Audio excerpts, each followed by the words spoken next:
todas las constituciones que ha tenido el Ecuador desde su nacimiento como república, considera que ha tenido la mayor repercusión positiva en la República Ecuatoriana? Bueno, veo que cada constitución ha sido creada de acuerdo a la realidad histórica, política y social en la época que se ha creado. Pero la de 1998 fue una buena constitución.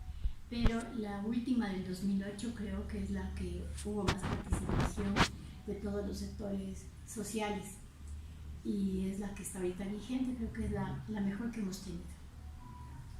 ¿Considera que la Constitución del 2008 brinda más derechos al delincuente que a la población en general, según su opinión popular? Lo que sucede es que, como bien le manifesté hace un momento, cuando estábamos en entrevista, que todo obedece es al cumplimiento de instrumentos y convenios internacionales, en donde se otorga derecho a los sectores vulnerables, en este caso. Y también en la Constitución del 2008 tenemos un derecho que es el derecho a vivir sin violencia, que es muy importante para la mujer, la niñez, la adolescencia, para los grupos vulnerables de la tercera edad, mujeres embarazadas. Pero también se toma en cuenta que hay derechos para las personas, en este caso, personas que se encuentran privadas de la libertad y también ellos son seres humanos.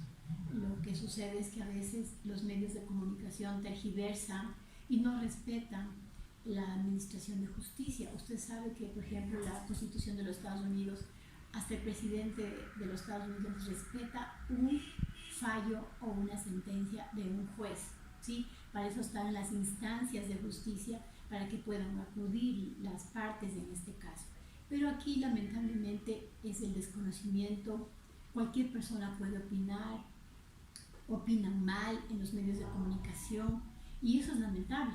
Eso es lamentable porque opinan sin tener el conocimiento suficiente o investigar fehacientemente cuáles son los hechos y todo eso. Entonces, ese es el problema que tenemos aquí en nuestro país, el desprestigio a los estamentos, en este caso de la administración de justicia. No es que tengan más derechos, es que les corresponde tener derechos humanos, como tenemos todos los ecuatorianos, o como tienen los extranjeros, o como tienen los migrantes. Eso es. ¿Cuál cree que ha sido el error más común al reformar las constituciones desde 1830 hasta la actual? Bueno, en 1830, el pueblo ecuatoriano no tenía opinión para nada.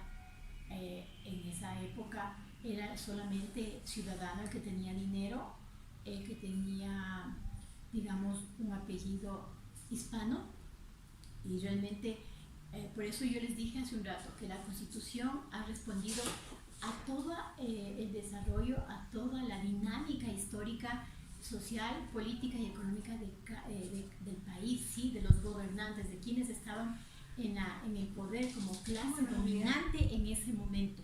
Entonces, por lo tanto, en esa época tenías que ser blanco, tenías que ser con apellido español, tenías que tener educación, los analfabetos no existían, ¿sí?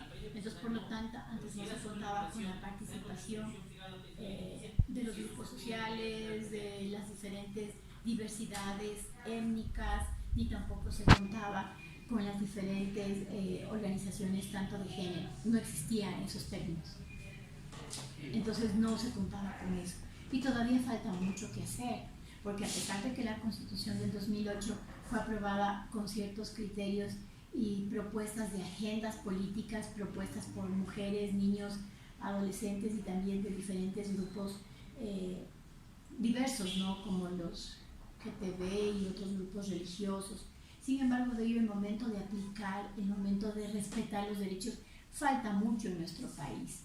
Y creo que uno de los principales es con respecto a cómo hacer responder, a cómo perseguir, a quiénes se debería perseguir, a las personas que roban al Estado, a la corrupción, ¿sí?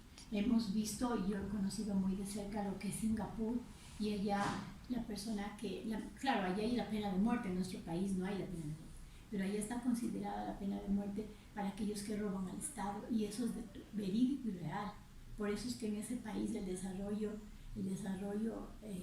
de este país es muy alto, es uno de los mejores, de los países más avanzados, en donde se respeta el dinero del Estado, que es el dinero de todos los ciudadanos y ciudadanas. Okay. ¿Cree que existen derechos que aún faltan por reconocer en la Constitución actual? Sí, todavía faltan algunos derechos. Creo que uno de ellos es lo que tenemos que innovarnos en cuanto se refiere, claro, está dentro, ¿no? Que es en este caso la privacidad, ¿sí? La privacidad en cuanto se refiere ahora a través de los medios electrónicos, ¿sí?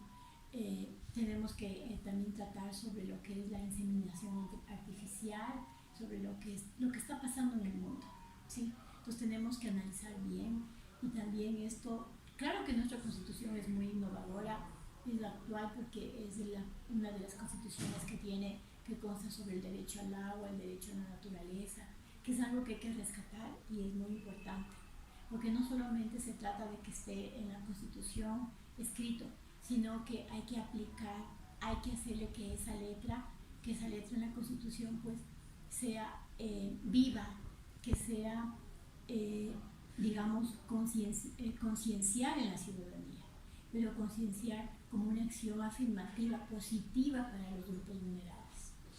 Muy amable, muchísimas gracias, ¿verdad? Ya, nada más. Nada más.